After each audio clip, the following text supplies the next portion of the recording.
오늘 우리에게 주시는 하나님 말씀은 민수기 16장 1절부터 3절까지 말씀입니다. 우리 함께 한 목소리로 합독하겠습니다. 시작. 레위의 증손 고핫의 손자 이스할의 아들 고라와 르우벤 자손 엘리압의 아들 다단과 아비람과 벨렛의 아들 온이 당을 짓고 이스라엘 자손 총회에서 택함을 받은 자 곧 회중 가운데에서 이름 있는 지휘관 250명과 함께 일어나서 모세를 거스르니라. 그들이 모여서 모세와 아론을 거슬러 그들에게 이르되 너희가 분수에 지나도다. 회중이 다 각각 거룩하고 여호와께서도 그들 중에 계시거늘 너희가 어찌하여 여호와의 총회 위에 스스로 높이느냐. 네. 1절 말씀 보면 레위의 증손 고핫의 손자 이스할의 아들 고라라는 사람이 지금 등장하죠.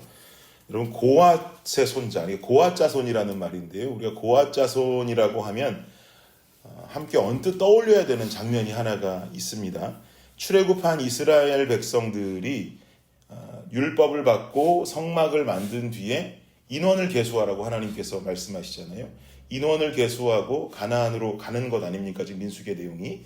그런데 성막을 지은 후에 레위 지파 사람들에게 각기 다 다른 사명을 자손별로 허락하셨던 장면이 나옵니다. 민수기 3장과 4장에 그 장면이 나오는데요.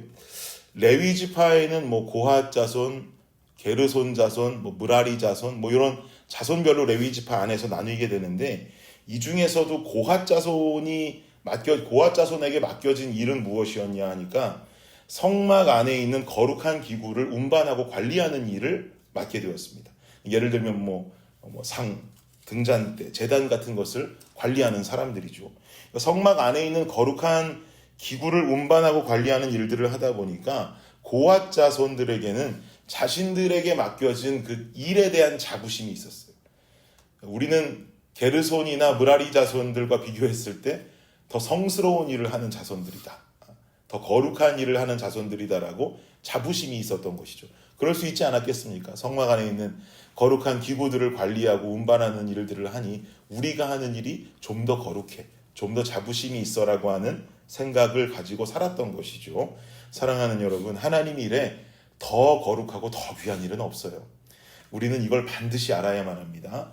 교회와 하나님 나라를 위한 모든 봉사와 모든 섬김은 어느 것 하나 귀하지 않은 것이 없고 어느 것 하나 거룩하지 않은 일이 없는 줄을 믿습니다. 그러니 나는 큰 사역 맡았다고 교만할 필요 있어요, 없어요? 없고요. 작은 사역한다고 눈치 볼 필요도 없는 거죠. 교회에서 직분이 있다고 의식될 필요도 없고 직분 없는 청년이라고 기죽을 필요도 없는 겁니다. 이런 모습의 교회가 우리 교회가 되기를 예수님의 이름으로 축복합니다. 이렇게 자부심이 강한 고핫 자손의 고라라고 하는 사람이 있다는 거예요. 그리고 이 고라라고 하는 사람과 1절에 보니까 르우벤 자손 엘리압의 아들 다단과 아비람 그리고 벨렛의 아들 온이 당을 지었다라고 지금 1절에 말하고 있죠. 여러분 르우벤 자손도 생각해 보시면 르우벤 가문도 실상 자부심이 강한 자손들이에요. 왜 자부심이 강한가? 사실상 야곱의 장자는 실질적으로 르우벤 아닙니까? 르우벤이 장자예요. 그런데 이 르우벤이 아버지의 첩이라고 볼 수 있는 비라와 동침을 하면서 야곱의 장자로 인정받지 못하게 된 자가 르우벤이잖아요. 그러니 르우벤 자손들은 늘 마음속에 왜 우리가 이스라엘의 장자가 되지 못하는가에 대한 마음의 불만과 불평이 분명히 있을 거란 말이죠. 결론적으로 생각해 보시면 고핫 자손의 고라, 르우벤 자손의 다단, 아비람, 온이라고 하는 자들은 모두 다 가문의 자손의 가문의 자부심으로 똘똘 뭉쳐있는 자들이다라고 볼 수 있는 거예요. 그런데 이 사람들끼리 당을 지었다는 거예요. 그리고 2절을 함께 보시면 2절에 말하기를 이스라엘 자손 총회에서 택함 받은 자 곧 회중 가운데에서 이름 있는 지휘관 250명과 함께 이스라엘 민족 중에서 이름 있고 덕망 있는 지휘관 250명을 요 지금 고핫 자손의 고라라고 하는 사람과 함께 손을 잡은 르우벤 자손 몇 명이 자기 편으로 만들었다는 거죠. 그리고는 이 많은 리더들과 함께 2절 말미를 보니까 뭐라고 기록하냐면 모세를 거스르니라 라고 말합니다. 모세를 거스르니라. 모세뿐만 아니라 아론까지 거스르면서 이스라엘의 가장 위대한 리더들 앞에 반기를 들고 대항하고 있는 거죠. 그럼 그 이유는 뭘까요? 도대체 왜 이 사람들은 모세와 아론에게 250명의 덕망 있는 사람들까지 모아서 반기를 드는 것일까? 3절 한번 보시겠습니까? 3절 시작. 그들이 모여서 모세와 아론을 거슬러 그들에게 이르되 너희가 분수에 지나도다. 회중이 다 각각 거룩하고 여호와께서도 그들 중에 계시거늘 너희가 어찌하여 여호와의 총회 위에 스스로 높이느냐. 모세와 아론에게 말하기를 야 니네들 분수가 지나치다. 회중들 중에서 니네만 거룩하냐? 니네만 위대하냐? 무슨 말입니까? 쉽게 말하면 왜 니들만 항상 1등이냐는 거예요. 왜 니들만 앞장서 있냐는 거예요. 왜 니들만 인정받고 존경받는 위치에 서 있냐는 것이죠. 실상 모세와 아론도요. 실상은 고핫 자손들이거든요. 우리 같은 자손인데 고라 입장에서 봤을 때는 우리 다 같은 자손인데 왜 니들만 인정받는 거야? 왜 니들만 맨날 앞장서 있는 거야? 라고 그들 앞에 시샘하고 질투하고 있는 거죠. 여러분 이 장면 생각해 보면은요. 정말 이거 속상한 일 아닙니까?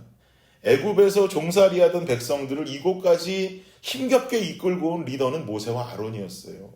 그 여정이 쉬운 여정이 결코 아니었잖아요. 그들이 행한 헌신과 그들이 행한 열심과 노력이 얼마나 컸습니까? 그런데 그 큰 헌신과 그 행한 일들은 모두 다 그냥 과정은 다 무시되고 이제 와서 이 사람들 말하는 건 니네만 거룩하냐? 왜 너네만 1등이냐라고 퍼붓고 있으니 이거 얼마나 모세가 생각했을 때는 통탄스럽고 속상한 일이 되겠어요. 그런데 이 다음에 이어지는 모세의 반응을 보면서 저는 이래서 모세가 정말 위대한 리더일 수밖에 없구나라는 것을 발견하게 됩니다. 굉장히 짧은 구절인데요. 4절 말씀 우리 한번 함께 읽어볼까요? 시작.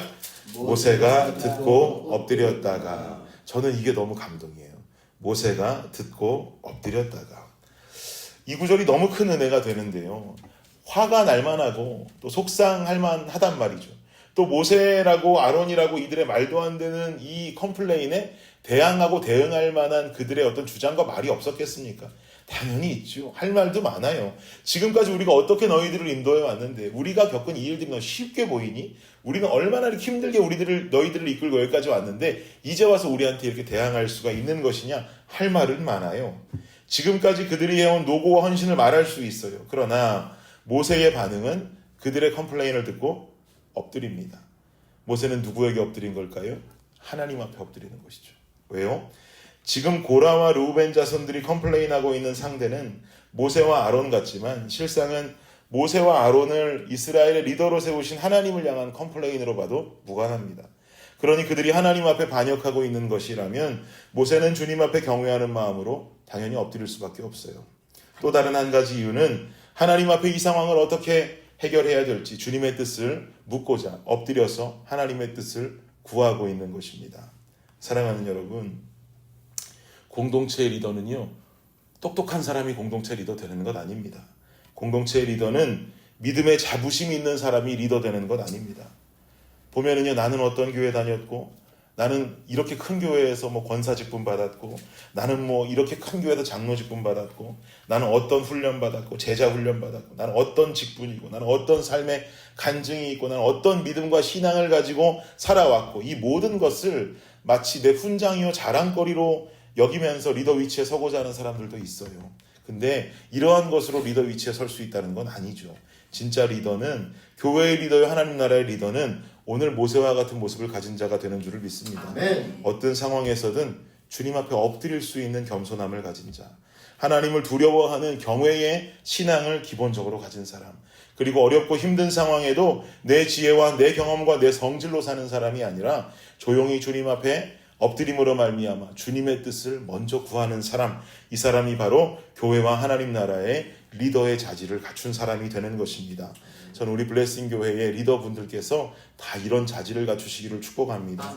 우리 블레싱 교회의 안수 집사님들, 목자님들, 선교회장님들, 여러 가지 사역을 담당하시는 모든 성도님들께 부탁합니다. 우리 주님 경외해야 됩니다. 저까지 포함해서 우리 주님 앞에 조용히 엎드려 기도할 수 있는 리더들이 되어야 합니다. 그리고 기도한다면 기도하는 사람답게 살 수 있어야 합니다. 그래야 우리 교회 하나님 보시기에 기쁨의 교회가 되는 것입니다. 아멘. 저는요, 우리 블레싱 교회가 사람 보기에 기쁜 것이 아니라 하나님 보시기에 아름다운 블레싱 교회가 되기를 바라고, 이 교회를 함께 이루어감으로써 우리 인간들은 이 안에서 가장 행복함을 누릴 수 있는 주의 공동체가 되기를 간절히 원합니다. 아멘. 이런 공동체 만들어갈 수 있는 저와 여러분 되시기를 예수 그리스도의 이름으로 축복합니다. 아멘. 기도하겠습니다. 주님 감사합니다. 우리 공동체가 주님 경외하고 주님 앞에 겸손한 리더들이 이끌어가는 교회가 되기를 간절히 원합니다. 네. 나는 이런 사람이요, 나는 이런 신앙 가진 사람이요, 나는 이런 간증이 있는 사람이요 라고 우리가 말로만 떠드는 것이 아니라 우리의 삶이 진정 그렇게 살아왔노라면 살아온 인생답게 겸손한 자로 서게 하여 주시고, 그리고 우리가 조용히 어떤 일이든 주님 앞에 무릎 꿇으며 기도함으로 주님 앞에 나아갈 수 있는 리더들이 가득 있는 그런 귀한 공동체가 되게 하여 주시옵소서. 우리 교회는 작은 교회입니다. 우리 모두가 다 리더로 세워져야 하는 교회입니다. 그러니 온 성도들이 이 마음 가지고 우리 교회를 세워갈 때 정말 우리 공동체는 하나님 보시기에 기쁨의 공동체가 될 줄을 믿고 확신합니다. 하나님께서 지켜주시고 하나님께서 세워주시옵소서. 감사합니다. 이 모든 말씀 예수님의 이름으로 기도드립니다.